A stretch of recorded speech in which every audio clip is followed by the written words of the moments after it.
Mesdames et messieurs, bonjour et bienvenue à cette grande édition de la télévision rwandaise. Et tout de suite, voici les grands titres. Le président de la République, Paul Kagame, exhorte les dirigeants d'être caractérisés par de bonnes performances et de garder à l'esprit qu'ils ont la lourde responsabilité d'offrir le meilleur au pays et aux Rwandais. Le mécanisme résiduel des tribunaux pénaux basé à l'Aïe a déclaré ce mercredi que Félicien Kabuga, financier présumé du génocide commis contre les Tutsis au Rwanda en 1994, était inapte à être jugé et qu'il n'y aurait donc pas de procès.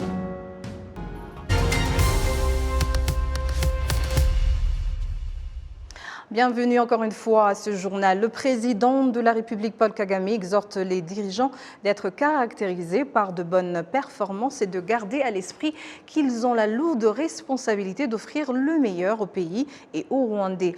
Il a invité les dirigeants qui ont prêté serment ce mercredi à mieux s'acquitter de leurs tâches et à comprendre l'importance des responsabilités qui leur en sont confiées, car presque tout est accompli pour le bien du pays et des Rwandais. Le chef de l'État a fait cette déclaration après la prestation de serment de nouveaux dirigeants qu'il a récemment nommés. Les détails avec Kassim Youssouf.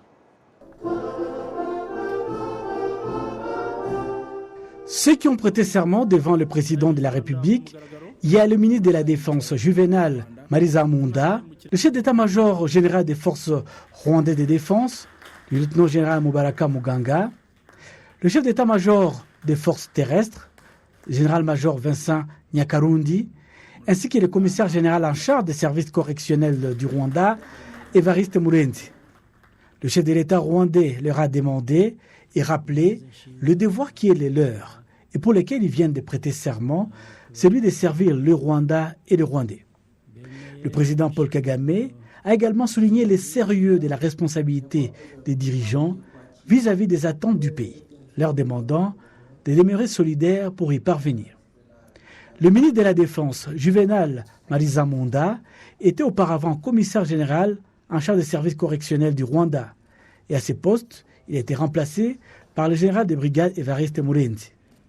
L'actuel chef des armées, le lieutenant-général Mubaraka Muganga, était jusqu'à sa nomination chef d'état-major des forces terrestres.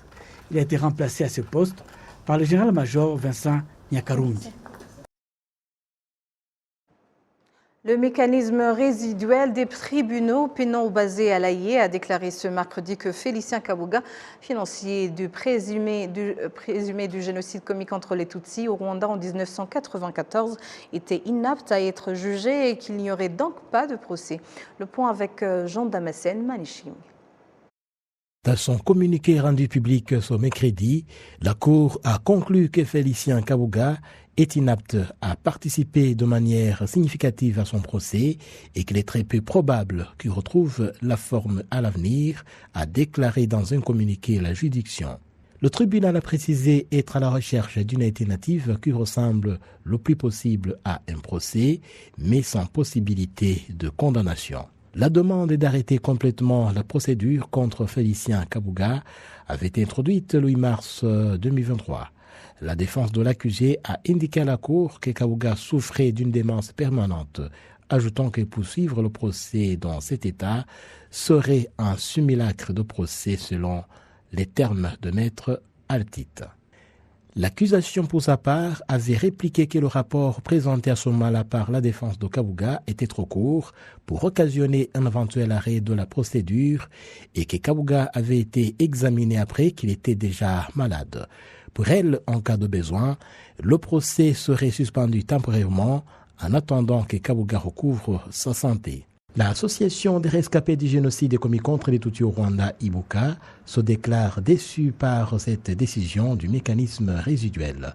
Au nom de son président, le Dr Philbert Gakwenzi l'a déclaré à la TV rwandaise, et je cite, « Ibuka a reçu cette décision avec déception et amertume, parce qu'elle attendait beaucoup de ce cas emblématique de Kabuga vu son rôle dans la préparation et l'exécution du génocide contre les Tutsis. Nous demandons que le procureur du mécanisme résiduel fasse un appel dans les brefs délais pour couper court avec cette décision qui enfonce les clous dans les plaies des survivants. » Fin de citation. Félicien Kabuga est accusé d'avoir joué un rôle clé dans le génocide des Tutsis au Rwanda, notamment en participant activement à la création des milices Interahamwe, en livrant des armes à masse dans ce qu'on appelait à l'époque l'autodéfense civile et en dirigeant la tristement célèbre radio-télévision libre des Mille Collines RTLM, une radio qui a diffusé des messages de haine et d'appel au meurtre des Tutsis. Arrêté en France en mai 2020, Félicien Kabuga a comparu pour la première fois le 29 septembre 2022 devant le mécanisme résiduel des tribunaux pénaux internationaux à La Haye aux Pays-Bas. Présenté par l'accusation comme le financier qui a rendu possible le génocide des Tutsis au Rwanda, Félicien Kabuga était poursuivi pour 6 chefs d'accusation, crimes de génocide, crimes d'incitation directe et publique à commettre le génocide, entente en vue de commettre le génocide et de 3 chefs de crimes contre l'humanité, persécution pour des motifs politiques, extermination et meurtre. Assemblée générale ce mercredi de la mairie de la ville de Kigali avec la participation des dirigeants des instances de base, les membres du secteur privé et ceux de la société civile, les élus, mais aussi les représentants des services de sécurité. Objectif de cette rencontre, examiner l'état général du bien-être de la population de la ville, mais aussi prendre des mesures visant au développement et le bien-être des habitants de la ville de Kigali. Le maire de la ville de Kigali, Prudence Rubingisa, est revenu dans son allocution sur l'utilité de ces genres de rencontres qui visent à suivre de près l'évolution du niveau de vie de la population, ses défis, ses difficultés, mais aussi ses avancées afin de participer graduellement au bien-être de cette population et au développement des habitants de la ville de Kigali. Il a expliqué aussi que les participants vont discuter des services fournis à la population et comment les améliorer. Il a remercié les participants à cette rencontre pour leur rôle dans le développement du pays, mais aussi à l'amélioration des conditions de vie des populations. Il leur a demandé de continuer à être plus proche de cette population et d'être continuellement à leur écoute. Les jeunes chercheurs au monde, membres de l'organisation internationale Global Young Academy, exhortent les pays africains à revoir à la hausse le financement qu'ils réservent à la recherche, car sinon ce continent continuerait à souffrir des problèmes dans des maladies qui n'existent nulle part ailleurs dans le monde. Les détails avec Kassim Youssouf. Ces chercheurs estiment que les pays africains continuent d'ignorer l'importance de la recherche parce qu'elle coûte cher alors qu'elle pourrait apporter des solutions durables à certains problèmes propres à ce continent, notamment des maladies comme le paludisme que l'on ne trouve pas dans les pays occidentaux. Ils indiquent que ces pays riches ne se pressent pas pour financer cette recherche parce qu'elle ne leur apporte rien et que c'est par là que les pays africains devraient commencer et prendre l'initiative de soutenir ces activités de recherche.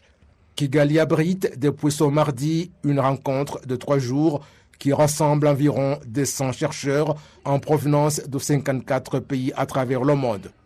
En procédant à l'ouverture officielle de cette rencontre, la ministre de l'Éducation, le Dr Uwamariya Valentine, a indiqué que le Rwanda tient en considération l'importance de la recherche et que c'est pour cette raison qu'il a mis en place des mesures et des politiques pour la promouvoir et soutenir les jeunes chercheurs.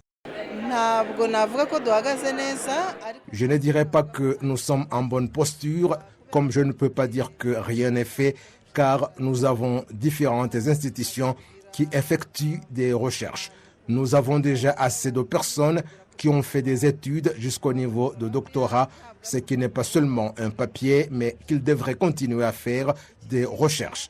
Ce qui fait défaut et où davantage d'efforts s'imposent, c'est avoir cette envie de faire la recherche, parce que nous avons ceux qui ont fait des études et qui sont qualifiés et que les problèmes auxquels ils peuvent apporter des solutions sont visibles, mais cette envie est aussi les aider à l'avoir, puisqu'en fait, la recherche coûte cher. La question qui se pose est de savoir comment, et le gouvernement et les partenaires, puissions augmenter l'appui destiné à la recherche pour qu'ils puissent effectivement apporter des solutions aux problèmes. La ministre Uwamariya a en outre souligné que tout cela n'est pas assez et que c'est pourquoi le gouvernement continue de tout mettre en œuvre pour que les chercheurs disposent des moyens adéquats pour tirer le meilleur parti des opportunités disponibles d'avoir des universités internationales au Rwanda et d'autres institutions de recherche qui leur apporteront des facilités dans leurs recherches. Après les graves inondations qui ont touché une grande partie du pays, récemment de nombreuses familles ont été touchées et ont eu du mal à joindre les deux bouts du mois. Certaines avaient même des difficultés à apporter leur contribution au programme d'alimentation scolaire. Le récit de Patrick Niridandi. Les élèves fréquentant les écoles dans les zones qui ont été récemment sujettes à des fortes inondations et glissements de terrain qui ont fait des victimes au sein de la population se félicitent de l'appui de l'État rwandais. 178 élèves de cette école qu'Arabie a visitée ont ainsi obtenu l'aide du gouvernement pour payer leur contribution au programme d'alimentation scolaire. Nous nous posions des questions de savoir comment nos parents allaient payer nos frais de scolarité alors que leurs activités génératrices de revenus ont été suspendues suite à cette catastrophe naturelle. Tout a été pris en charge. Nous ne sommes plus inquiets. Nous ne nous inquiétons plus de voir les comptables débarquer en nous demandant de quitter la classe. Nous avons obtenu des uniformes, des cahiers et tout le nécessaire. Nous mangeons à notre faim. Il n'y a aucune raison d'échouer.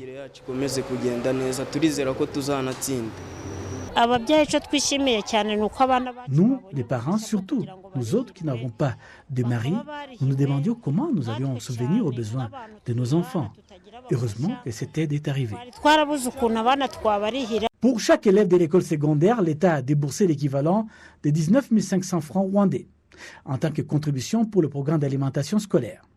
Et pour l'école primaire, chaque enfant a bénéficié d'une aide de 979 francs rwandais de la part du gouvernement. Il y a même un enfant qui fréquente l'université qui a obtenu de l'aide pour payer des frais d'admission, raison pour laquelle nous nous félicitons de ce qui a été accompli à ces jours. D'après les chiffres officiels, rien que pour le district de Rubavu, 2112 élèves ont pu bénéficier de cette aide du gouvernement et les autorités indiquent que tout sera mis en œuvre pour suivre de près la scolarité de ces élèves.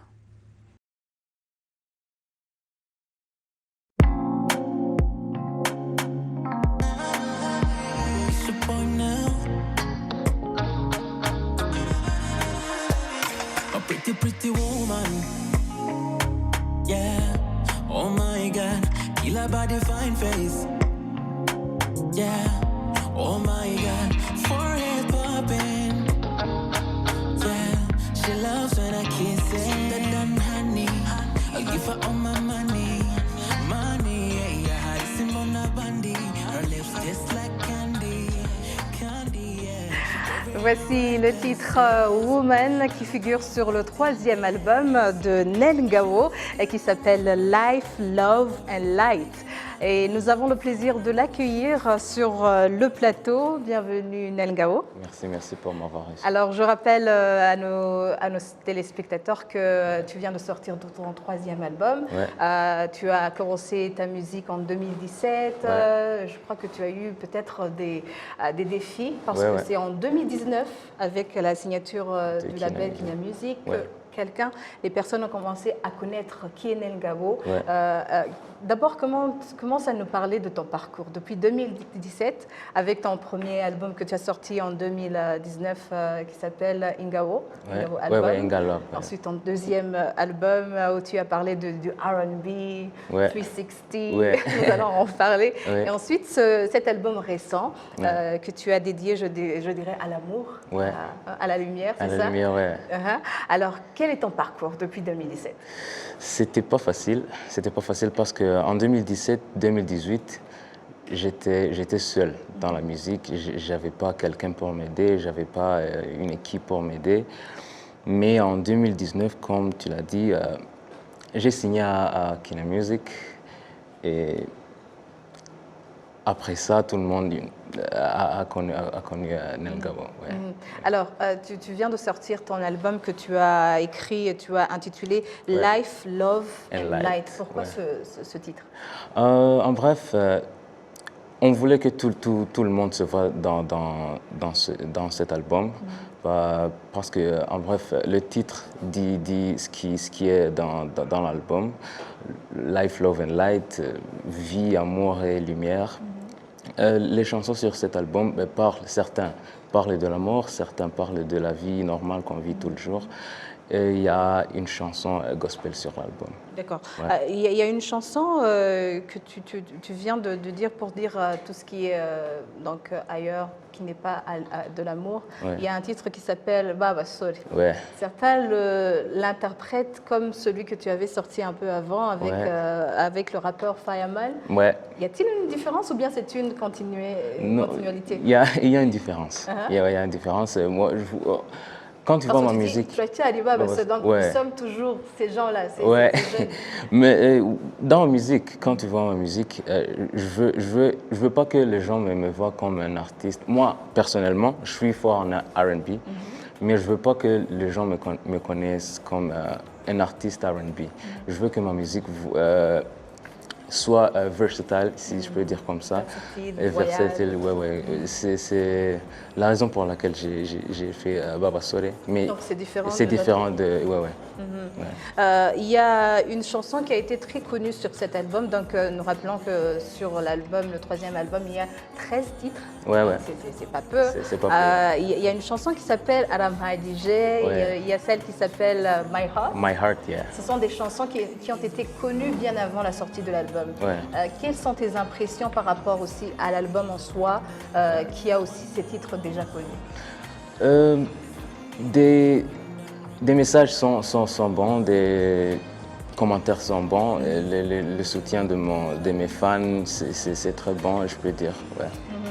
Il y a une chanson, je dirais que tu dédies plus aux Rwandaises, que tu as appelée Woman. Ouais.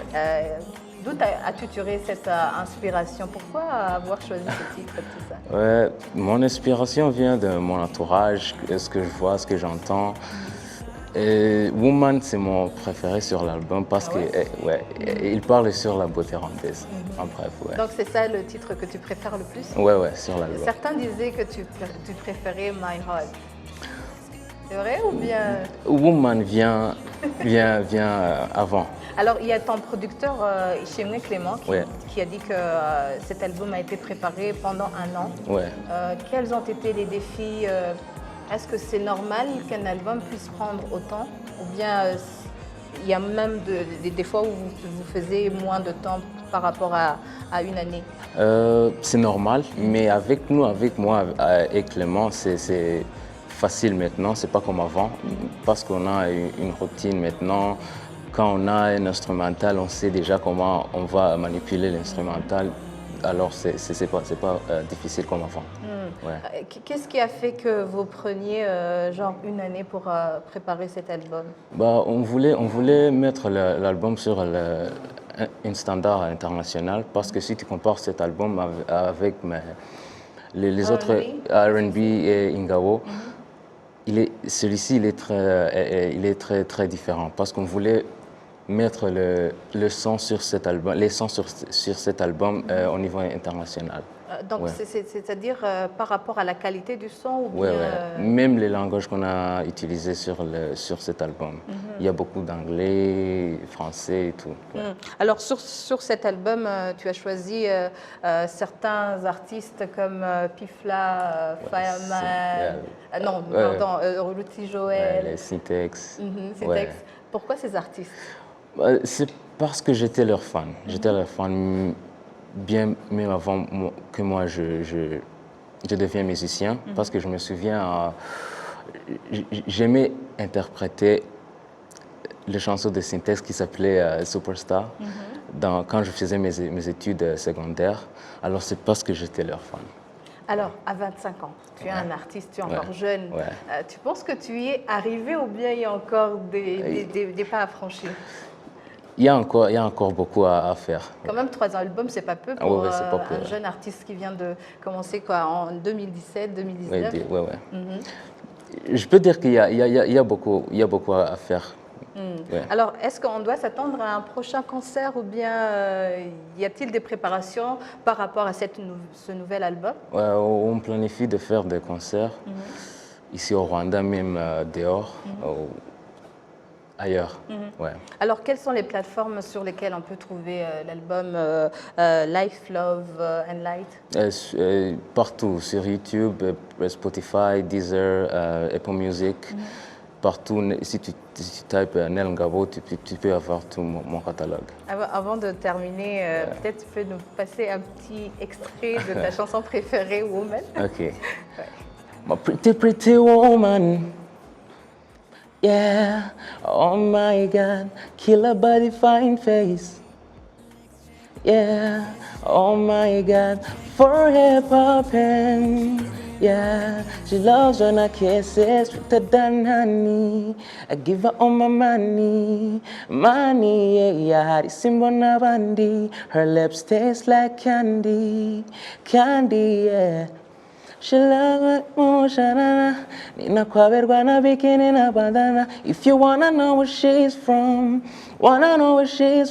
ni wirid gubas. This fun baby is a run, woman. Merci beaucoup Nel Ngabo. Merci Nous aussi. rappelons à nos téléspectateurs que nous étions en compagnie de Nel Ngabo, un artiste qui vient de sortir son 3e album. Vous devriez le voir, il y a même des vidéos sur ta plateforme Ouais, YouTube. ouais. Merci beaucoup. Merci aussi pour m'avoir reçu aujourd'hui.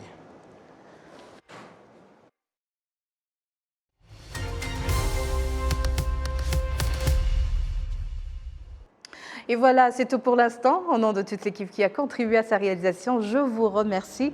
Bonne poursuite des programmes de la télévision et d'ici là, portez-vous bien.